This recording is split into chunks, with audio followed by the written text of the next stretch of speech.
I promise you, if you're going to bootstrap a brand that cannot generate negative contribution margin on first order, I highly recommend that you use cost controls. Even if you are a strong LTV brand, we definitely need to be utilizing cost controls as well. I promise it's not a hindrance to scale. We've proven that time and time again. It's probably the easiest way to scale your brand if you get it right.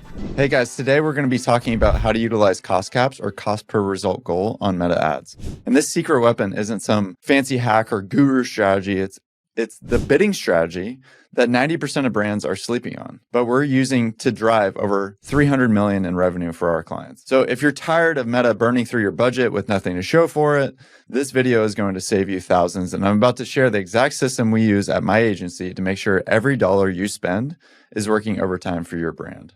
So if you don't know what cost caps are, I'm going to define that real quickly. Cost caps maximize the cost efficiency of your campaign by getting you the most results, such as purchasers, and that should always be your goal, or at or below your set maximum cost per optimization event. So we run 100% of our accounts on cost controls, and 80 to 90% of the time we use CPRG, cost per result goal specifically. So cost caps are best if you want to keep your CPA around a desired amount. So you would simplify your campaign management because you're able to control the volume of results while controlling your costs. So to be clear, cost caps is actually giving you an average CPA over the course of the lifetime of your campaign, and especially how you're optimizing on a per week basis. So over the course of on a 7-day click, it's going to mean it may bid above and below your target CPA on any given day. So cost per result goal being an average is actually not the most risk-averse way to run meta ads. If you're really strict about your bid in the auction, you can use bid caps, which essentially sets a highest bid that you're willing to put into the auction. So if I'm running bid caps and I say $50 is my bid, then I'll not bid above $50 at all whatsoever. With cost caps, Meta's algorithm is going to take liberty. Some days it's going to go up and capture a $60 conversion and then go down and capture a $40 conversion. And this image really showcases this in a good way. So you see, as a comparison to highest volume, where you have a daily budget, you're going to get purchases kind of all over the place, right? Versus with this image, what this shows is if my bid is at $75, the $75 CPA, cost caps will actually average out over the course of a week's time, but bid caps will actually keep it strict underneath this red line. Cost caps will average out, so you might have $60. If this is $75, it might be $80, it might be $70, and it'll average out to that target CPA.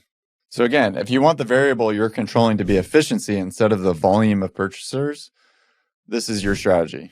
Now to be clear, if Meta can't get the desired CPA target you're looking for, it's not going to spend your budget. That's the beauty of this. This is directly from Meta. Spend may be lower when using cost per result goal or cost caps than when using the highest volume bid strategy.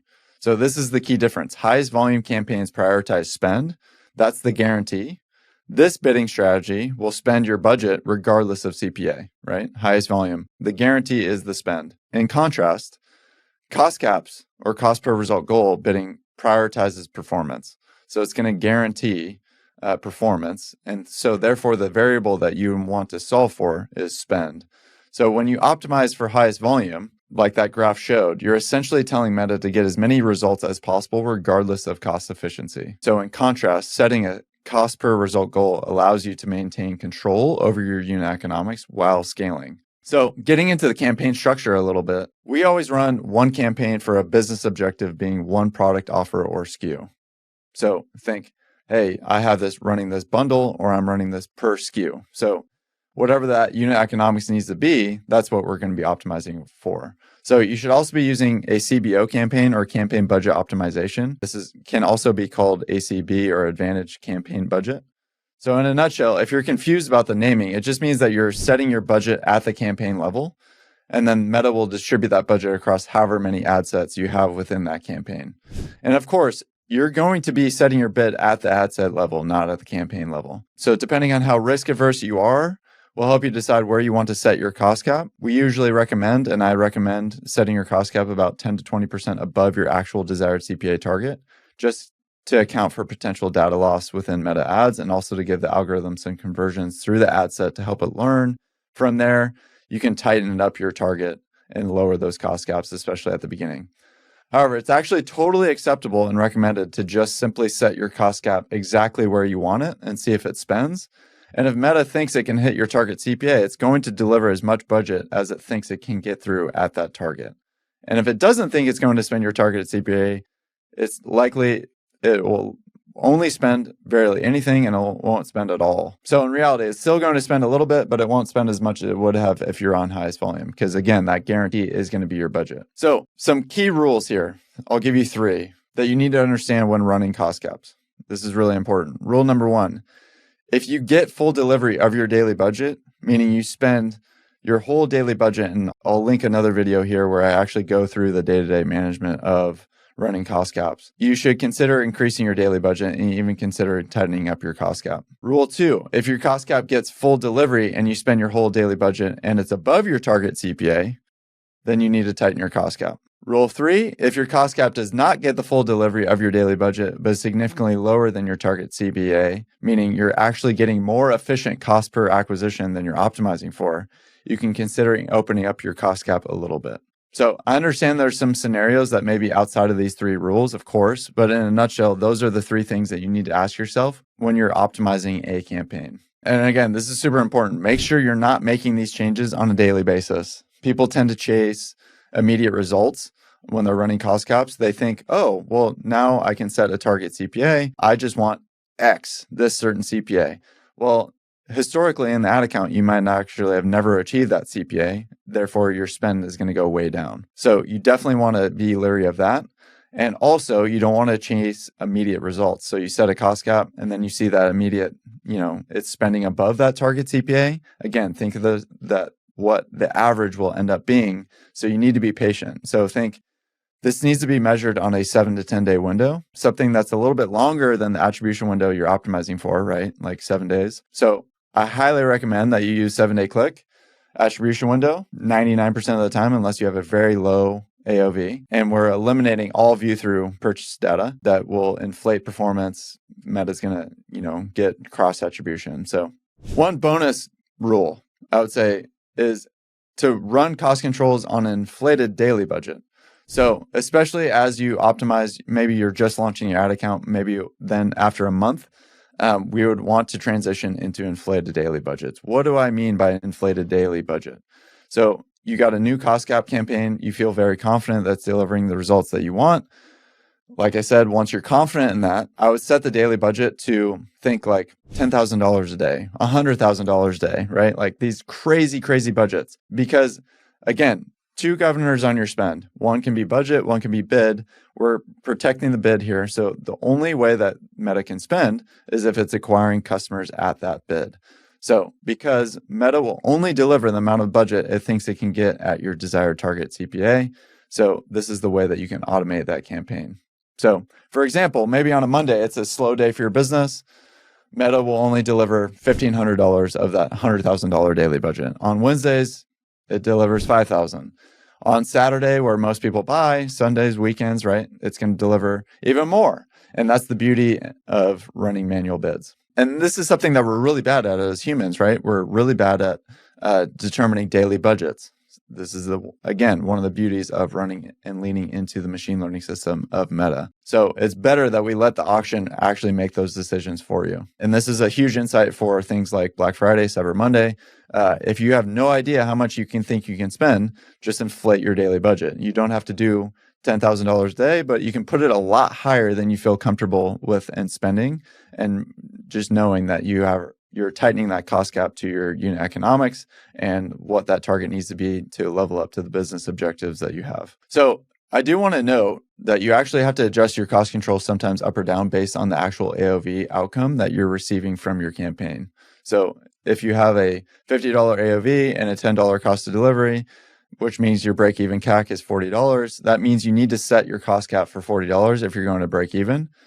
And again, imagine your campaign begins spending, and after 7 days, you realize that your AOV is actually $50 or, $60.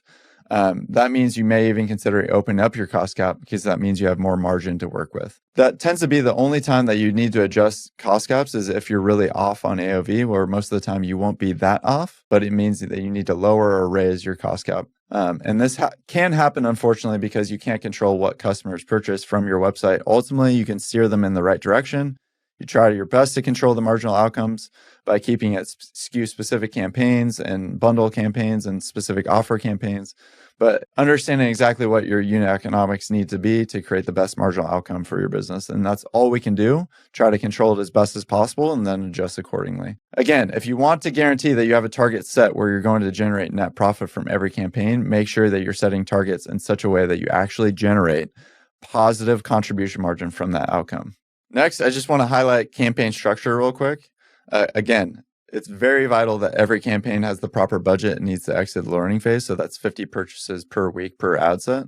So that means that when you launch a campaign, it means 50 times your target CPA divided by 7. So my best recommended structure for cost caps is to run every single new creative test as its own CPO campaign. When we run a creative test, every campaign, we don't need to separate testing and scaling campaigns because every cost cap control or cost control campaign, when it starts spending, it becomes a scaling campaign. When it's spend fizzles out and stops spending, when we add new creative to it, it becomes a scaling campaign or another testing campaign when we add new creative to it. So remember, if an ad deserves to get ad spend, it's going to, and if it doesn't, then it will not spend. So I get a ton of questions. Can I launch multiple ad sets within a CPO campaign? Yes, of course, you absolutely can. And that is our recommended approach, is launch as many ad sets as possible. 5 ad sets, launch as many ads, which the max at this point is 50 ads per ad set. To go on a bit of a tangent here, I don't believe the structure for meta ads matters that much when you're using cost controls, but you do want to maximize creative diversity, creative volume, and you do want to make sure that every campaign levels up to the financial outcomes that you're looking for. So the way that we set ad budgets is at the campaign level. And when you have multiple ad sets, Meta is going to distribute that budget accordingly based on the ads and the ad sets that it determines that it's going to achieve that target CPA and get as most customers at that. The only thing that actually gets those campaigns to spend is predicated on the bid that you put in the auction. So if both of those ad sets and those 2 ad set examples have the same bid, they both have the same chance of spending. Therefore, that's why we want to lean into CBO. And creative volume is critical. Again, cost caps can take some tweaking to get them to work effectively, but they are absolutely incredible when you get them to work really well. And it does take a very strong creative backbone, but it is a myth that it takes a ton of creative. But we want to provide the environment for creative to thrive. Again, remember, 60% of all auction outcomes are directly attributed to creative performance. So if your ads and your website aren't effective, you're just never going to get cost caps to work. But we want to think about it holistically. And so in most scenarios where cost caps don't work and you go and force spend on them through highest volume, you end up torching money. And that's why running cost caps to do creative testing is one of the most risk-averse ways to run meta ads. And if you've got nothing to work on cost caps, consider actually launching a ton of different campaigns. You can go crazy, launch like 20 campaigns all on a tight cost control, and then only a few things are going to spend. And then you can essentially ramp up the daily budget on whatever is working really well. And creative volume works really beautifully alongside cost controls. This all may sound like a lot of work because it is, but there's definitely no way around that. But I promise you, if you're going to bootstrap a brand that cannot generate negative contribution margin on first order, I highly recommend that you use cost controls. And even if you are a strong LTV brand, we definitely need to be utilizing cost controls as well. I promise it's not a hindrance to scale. We've proven that time and time again. And I have case study after case study where it actually enhances volume. It doesn't hinder volume. It's probably the easiest way to scale your brand if you get it right. So with cost per result goal, you can experiment boldly and freely, leaning into the machine learning system of Meta to find winners in your ad account and spend your money efficiently. And that's it for this video. I hope you enjoyed it. And if you have any questions that pop up during the video, feel free to comment them below and I'll be sure to answer. Thanks so much for watching and consider subscribing, and I'll see you next time.